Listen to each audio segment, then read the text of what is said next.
a little bit strange. It's strange coming from you. Let me turn that off for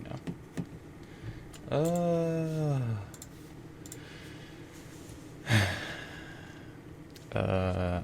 I really didn't want to talk about Biomutant. I really didn't. I was hoping that I could make a fun video about Biomutant. A video where I talk about how great it is and how maybe it's an underrated cult classic once we give it enough time. And maybe we do need to give it enough time because it came out like, I don't know, 2 days ago. And I was really hyped for this game when I was keeping track of development ever since they first announced it, like back in 2017, 2018. I've been keeping track of development since then, and I've been very interested because it looks so weird, and we don't get enough weird games, I don't think, because like if you look at this game and just look at like the designs of the creatures and the main character, the thing that you're playing as, and the absurdity of all of it, like Kung Fu, excuse me, this Kung Fu Panda, it looked pretty cool. And then you play it, and it feels weird, and I'm really disappointed. I was really holding out. I've played it for maybe like 5 hours now. I have not beat it. I don't have the heart to beat it because I know if I play it more, the more I'm gonna hate it, and I don't want to hate this game. But to say the least, I was very disappointed. And this is coming from someone who's very excited for the game. The combat system looks kind of cool, and it would actually be cool if it didn't feel terrible to play and if there were actual enemy types. There's like maybe 2, I could maybe say 4 enemy types that I've encountered, and like 3 of them are pretty much the exact same, and 1 is just big guy. They have like 2 attack patterns for each. And it gets tedious after a long while, and it's sad because exploring the world is already tedious. And for the first hour of the game, like, combat's kind of fun. Like, okay, maybe I'll get this combat to combat, and that'll be fun. And then it gets tedious, and then exploring the world gets tedious, and then everything just gets tedious. And not to mention, the game has this constantly droning narrator who says nonsense. Well, it's not nonsense, but he just keep on talking. It's like the game is trying to put me to sleep. It's this British dude, and he just keeps on talking. From very early on, I had to switch it to Japanese because I couldn't handle him just talking all the time.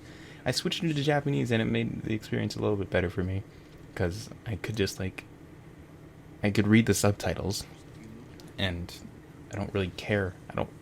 Having someone talk, it annoys me. I can't focus on the game when they're just constantly talking.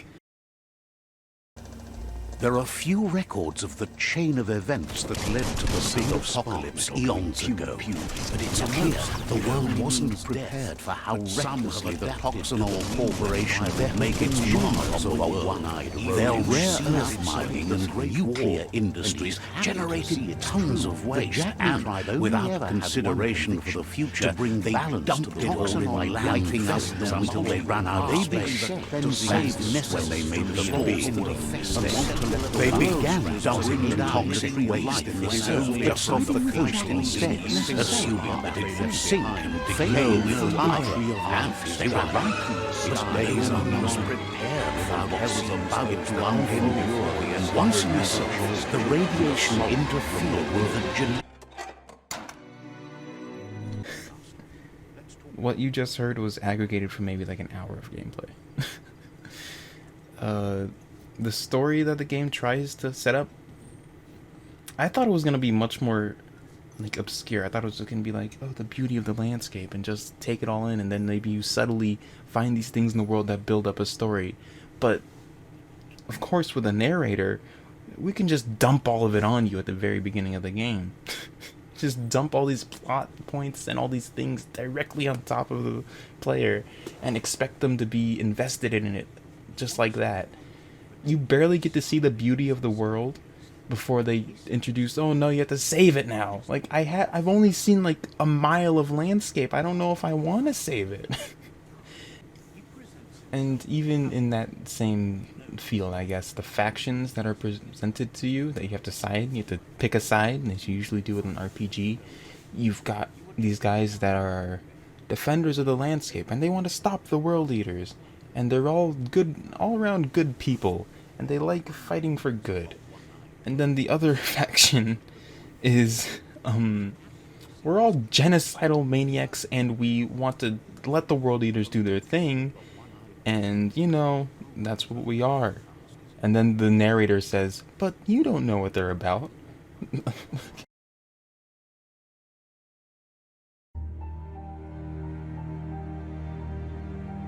The Myriad's conviction to stop the World Eaters began when the Leviathans rose from the depths of the surf. Siding with the Myriad's movement for wholeness in a fragmented world might seem like the logical thing to do, but is it the right thing? One thing's certain, though. Destiny arrives all the same. The Jagni tribe only ever had one conviction: to bring balance to the world by wiping out the weak. They believe a cleansing is necessary to restore the world and want to let the World Eaters bring down the Tree of Life. But siding with Jagni isn't necessarily a bad thing. Fate will find a way. It's like, maybe they're good, but you just told me that they want to let the World Eaters do world eating against the Life Tree. Like, what? That doesn't sound good. That all has negative connotation, and I don't want to let that happen. Yeah, I'm just sad, man. I had so much hope for this game, and maybe the developers can go on to maybe make Biomutant 2, or just like remake this game and make it good, and make it. Honestly, if you just make the gameplay good, I could ignore the story. I could give zero fucks about the story if you make the combat and give me some enemy types and make that feel good. But in its current state, especially at $60, which I'm starting to regret, don't get Biomutant. And I didn't want to say that, man. I've had a bad year on top of a bad beginning of a year, and, well, Resident Evil 8 was good. I enjoyed that game. That was fun. And then this was my next anticipated game, and now it sucks. And I hate it. I don't hate it. I don't want to hate it. But I have to throw shade. I didn't want to. Don't buy Biomutant. But I don't know, keep an eye on it. Make sure the developers are doing. Don't bully the developers. Okay? Never bully developers. Unless they're actually doing some insidious stuff with like microtransactions or something. Never bully developers. Because you can tell this project had passion inside of it. It's obvious. Like, just look at it. But it's just, clearly they just didn't have the right team, or maybe, I don't know, THQ had something to do with it. Even though THQ picked them up very early on in development. So I'm not sure, maybe they had something to do with this. But yeah, that's Biomutant. It's really sad.